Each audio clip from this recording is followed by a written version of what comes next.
สภาพดินฟ้าอากาศซึ่งทั้งกรมอุตุนิยมและอุทกศาสตร์ได้แจ้งเตือนในระหว่างวันที่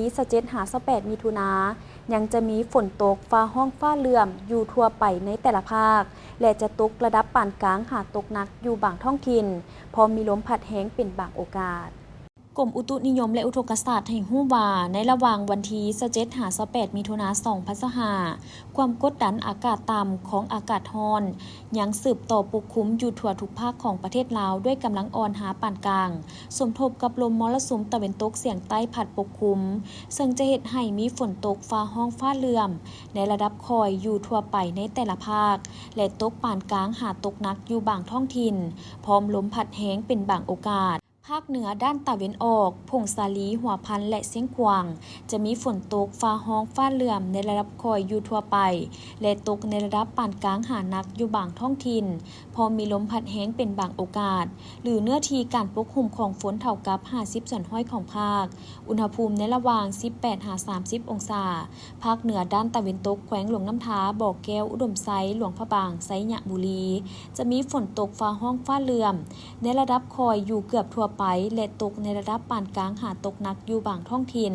พอมีลมพัดแห้งเป็นบางโอกาสหรือเนื้อที่การปกคลุมของฝนเท่ากับ50ส่วนห้อยของภาคอุณหภูมิในระหว่าง20-33องศา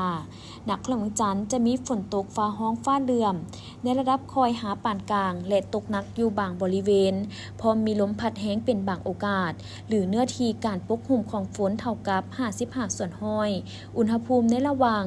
26-30องศา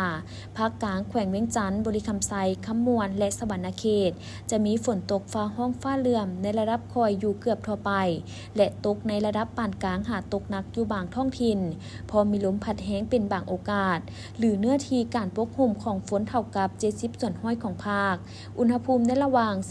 23-32องศาแขวงไซสมบูรณ์จะมีฝนตกฟ้าห้องฟ้าเหลื่อมในระดับคอยอยู่เกือบทั่วไปและจะตกในระดับปานกลางอยู่บางท้องถิ่นหรือเนื้อที่การปกคลุมของฝนเท่ากับ50ส่วนห้อยอุณหภูมิในระหว่าง19-29องศาภาคใต้แขวงสารวันจำปาสักเซกองและอัตตปือจะมีฝนตกฟ้าห้องฟ้าเหลื่อมในระดับคอยอยู่เกือบทั่วไปและตกในระดับปานกลางหาตกหนักอยู่บางท้องถิ่นพอมีลมพัดแห้งเป็นบางโอกาสหรือเนื้อที่การปกคลุมของฝนเท่ากับ60ส่วนห้อยของภาคอุณหภูมิในระหว่าง23-30องศา